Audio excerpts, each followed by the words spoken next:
A new semester, a new episode of TLB TV. Welcome back. I'm Alex Flum. And I'm Danielle Stein. Winter sports may not be over just yet, but spring sports are ready to roll. That's right. The Spring Terps are back in action, and we're here to preview them all. We went to Spring Sports Media Day and talked to some of the players and coaches, so let's take a look at those highlights. First thing is we've been outside, which has been amazing, and so we just work on all parts of the game and then the mental side as well. We've been going, I think, roughly a month. I think we started January 5th, so it was great to get back out there.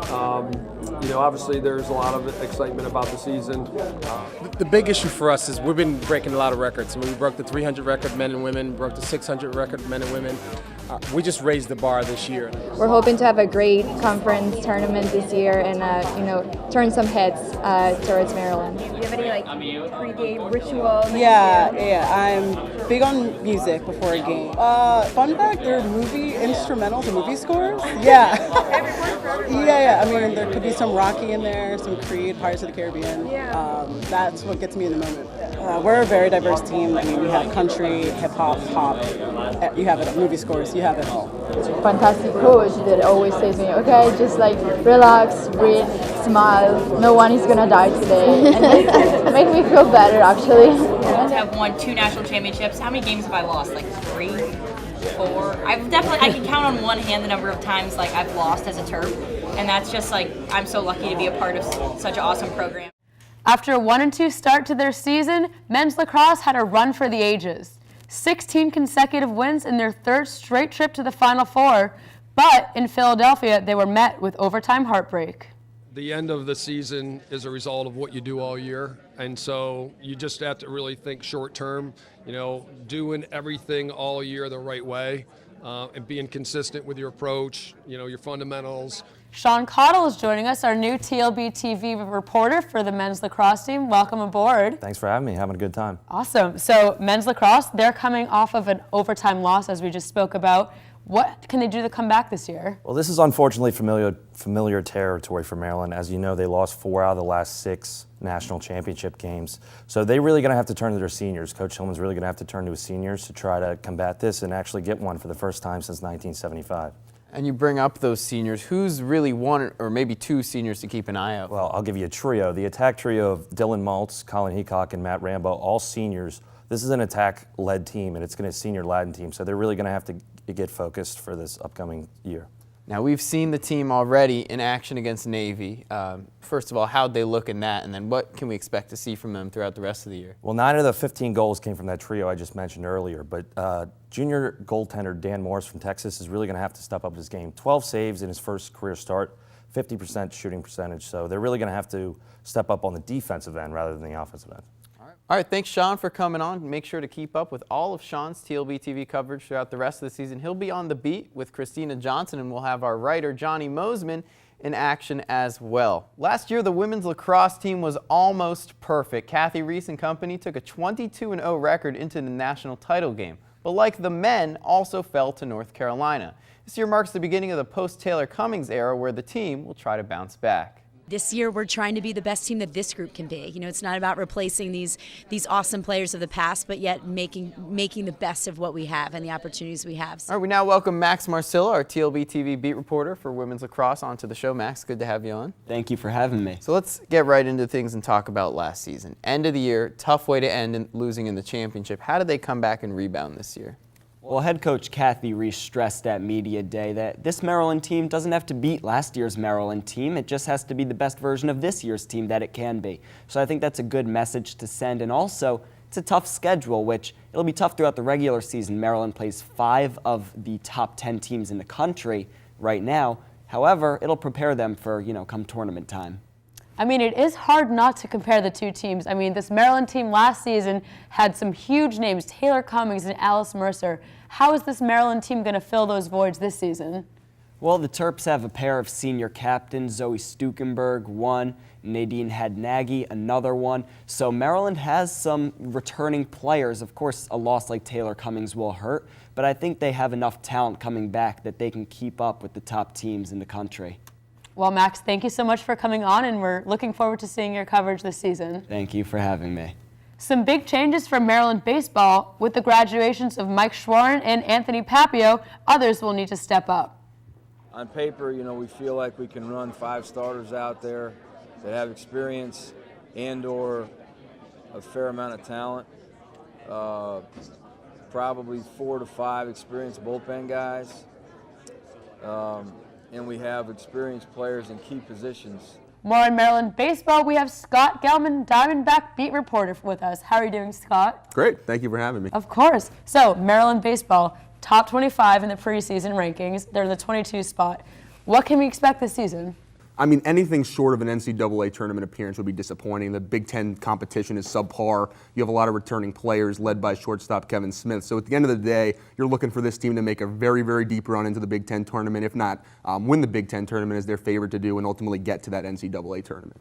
Now, a lot of changes on John Sheff's team this year. You know, we talked about no more Schwarin, no more Papio. Who's a guy to really keep a lookout? Who's somebody that's going to make or break this season? Right, well, I'm particularly intrigued by the Sunday pitching matchup because you have a young guy and then a guy that's coming back and returning. So you look at the potential returner in Hunter Parsons, and then you have freshman Tyler Blum. And those are 2 guys that are really going to make or break this team in an aspect of you have 2 solidified starters, one on Friday, one on Saturday. You really need that one guy to come and step up on Sunday. And if one of the 2 are able to do that, you're looking at a very deep pitching staff. And then looking towards the end of this season, if this team is going to make a deep run in the postseason, what's going to be the key?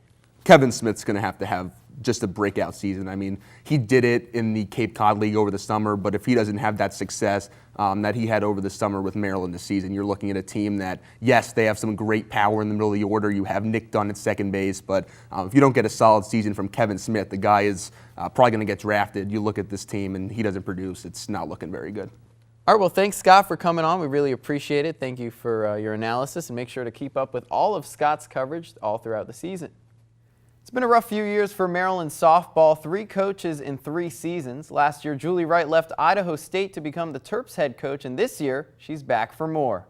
Because they came back this year and they know what to expect and they know how it's going to be said and what the language is. I mean, everything's the same. That consistency for young people, that's a major player in their success. Off to a 4-0 start, Maryland's tennis matches its best start to a season with 2 familiar faces to TLB TV, Christina Hovsepian and Alexandra Stanova. This powerhouse duo got the win in getting the sweep this past weekend over Richmond. Maryland golf is ready to get back into the swing of things. The men's team placed in the top 10 in 4 of their 5 fall tournaments. Next weekend, they'll head down to Puerto Rico to start their spring season. The women's team, well, they're just getting back from San Juan. They'll have a schedule packed with some tough opponents this year.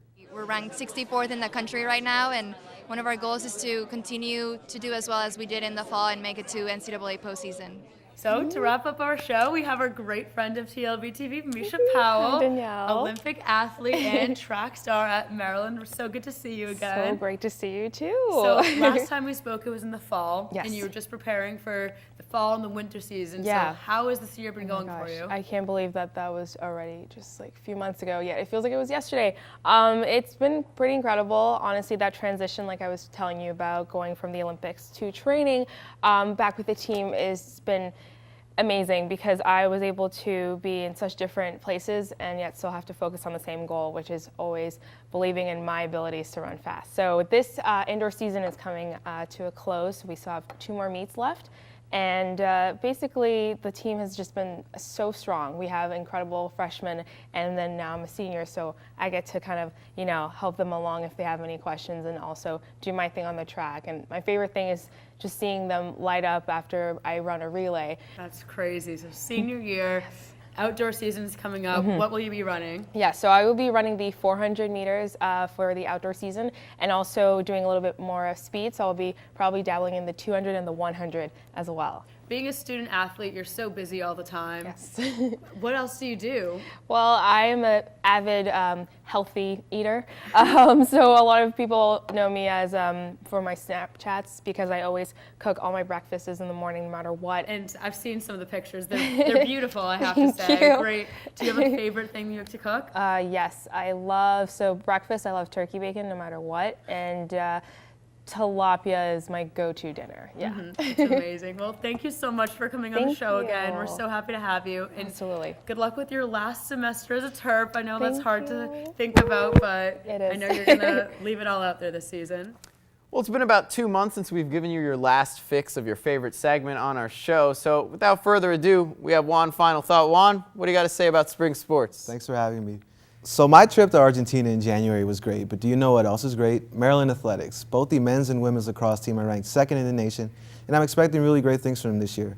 But I'd like to take a minute to talk about the number 23 ranked men's basketball team and the number 2 ranked women's basketball team. If you combine both rankings together, you get 25, which coincidentally is the same name as Adele's new album, which has won many Grammys. So I think all Maryland fans should hope that the Terps do as well as Adele did at the Grammys this year. So hello, Terps. Hope you can hear me. This has been One Final Thought. And with that, we saw that amazing Maryland basketball video, Mellow from the Other Side. How perfect was that? So perfect. I love a good spoof.